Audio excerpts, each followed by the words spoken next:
have been dreaming a new horizon, and a day it all came true. Keller Williams, you make dreams come true. Home sweet home, oh home sweet home, home sweet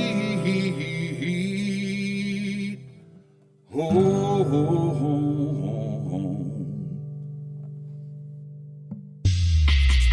Welcome to another episode of Home Sweet Home with Russ, McClellan, and Friends. Here's your host, Russ McClellan. Hey, everybody out there in the land of COVID. How the heck are you? You know, what I wanted to talk about today, before I introduce one of our spectacular business women in the real estate industry that has recently come on board with Keller Williams Realty NCW, is I just wanted to talk about the difference between scarcity and abundance. When you feel stressed, I want to ask you to ask yourself a question. When you feel stressed, whether the kids are yelling and screaming and you got the laundry piling up and you got dinner to make, or you got to cut the yard and your boss is being a jerk, or, you know, you've had to homeschool for a year. I mean, I know that we've now gone to phase 3, which is good, but we just spent a year being told what to do. Maybe smart, maybe not. But I want to ask you this. What comes to mind when you get stressed? Would you say that patience is something that comes right to the forefront? And that you can easily just let, water roll off the duck's back of stress? Or does your mind get triggered and you become more of what I would consider a scarcity mindset, where you start to judge and you start to critique and you start to get aggressive, and all of a sudden those wrong chemicals that make us feel uncomfortable take over? Sometimes just by asking ourselves that question will help us as we move forward, as spring approaches, flowers are blooming. It appears we're getting a handle on the COVID virus, although I don't know if anybody really knows. And so I just wanted to say, maybe before judging from the bleacher seats, whether it be on social media or in your club or church or in your own family or in your business, maybe take a step back and just try to understand that we all have a story. We really don't know what the other people are going through, and try to show some forgiveness and grace when people step on your toes, so to speak. Or not. And as I'm sitting here, I'm now looking at a person, Monica Bergman. So you've been with Keller Williams. We were lucky enough to have you decide to become a business partner with us and come on board about January. So 2-3 months ago. And what I would like to do, and what I kind of do sometimes on this show, is I just kind of like to get other people's opinions of where we once were, or where you once were, in this kind of generally speaking in the real estate game, and then, where you feel the market is today and how you're feeling based on now with us at Keller Williams. And then, where are we going with this? What are the challenges? What are the opportunities in real estate as we move forward? So let me ask you, maybe you could just start by introducing yourself to our listeners that don't know you like they should. Well, my name's Monica, and been in real estate just about 4 years. I am a mom, and I have 5 children, and I'm happy to say 2 cougs. They're all grown and having great lives, which makes me very happy.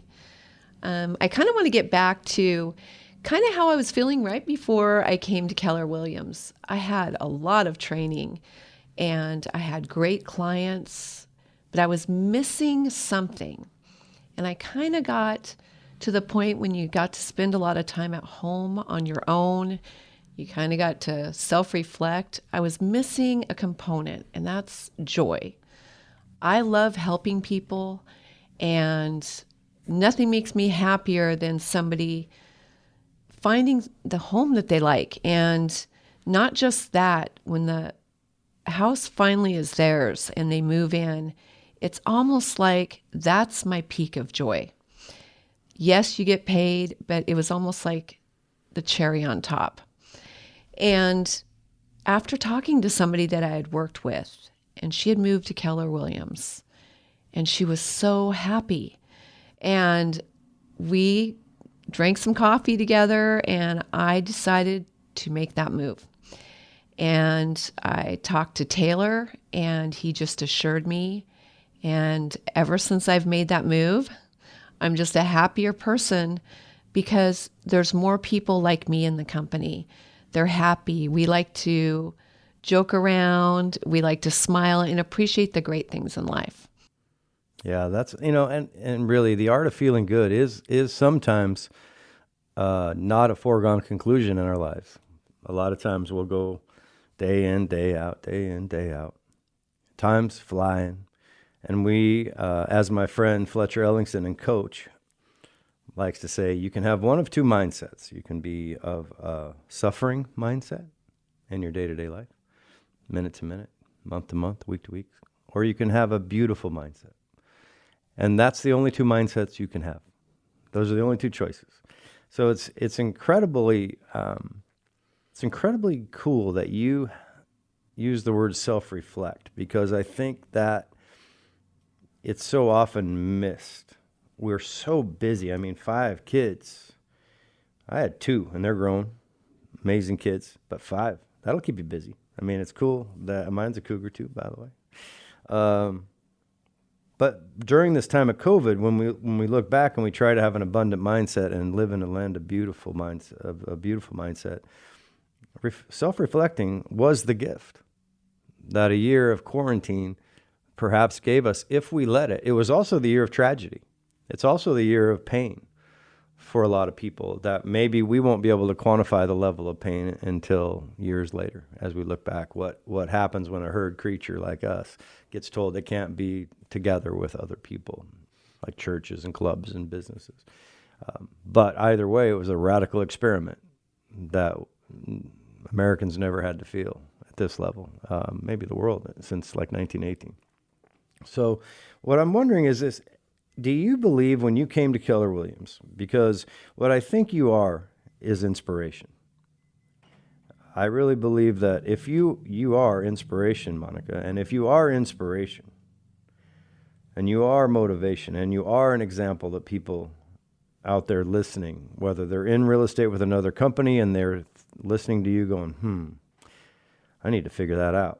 Or maybe they're in another job or doing something else that they're not feeling fulfilled in.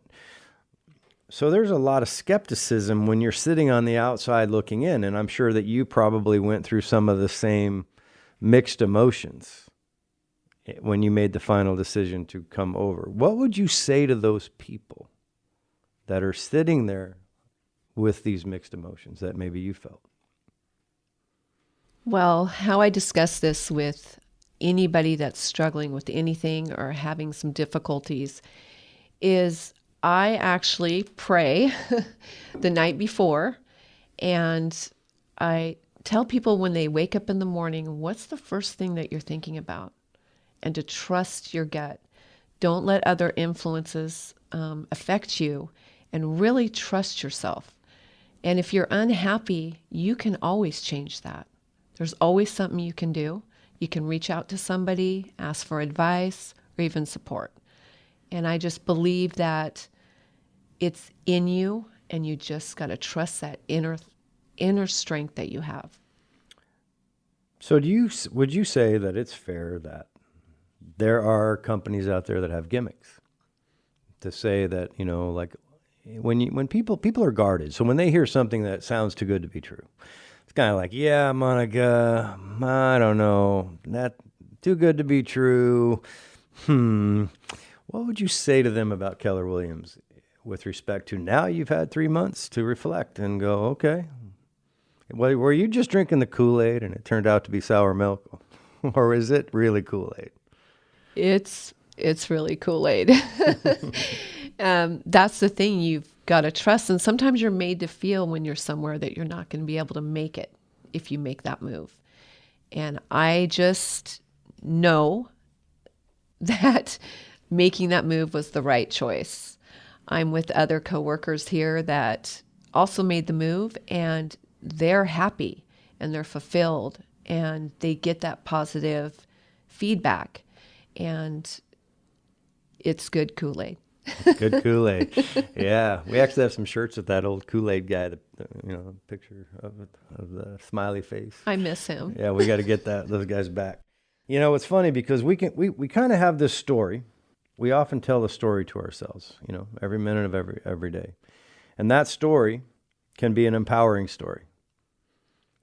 Or that story can be one that's very depressing. And what is interesting is that we can control the story.